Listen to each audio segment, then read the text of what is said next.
तो मम्मी इस पे अभी जो है नींबू निचोड़ रही है ये इस तरह से। ये देखो मम्मी का स्टाइल, थोड़ा कांदे इसके ऊपर भी डाला है।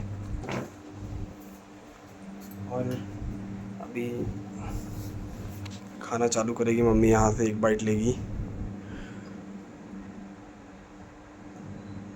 एक नंबर। मम्मी स्वाद था ये पहले, एक नंबर। अच्छी है। तो 9 रुपए में पुरा रही है क्या ये?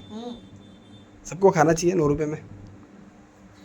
और मंगा लेंगे शाम को। ये देखो मेरी मम्मी बोल रही है कि 9 रुपए में एक शाम को और मंगा लेंगे, क्योंकि हमने अभी तो 3 बॉक्स और एक सेव टमाटर मंगाई है। और क्वांटिटी भी सही है मम्मी ना, और स्वाद तो मम्मी ने बता ही दिया है कि बहुत अच्छा है, खा के देख तू। बहुत अच्छा है। चलो फिर मिलते हैं अगले वीडियो में। मम्मी नींबू पे नींबू निचोड़ के खाई जा रही है, तो मम्मी को खाने दो, फिर हम मिलते हैं अगले वीडियो में। तब तक के लिए वीडियो को लाइक, सब्सक्राइब और शेयर ज़रूर करें। नींबू भाई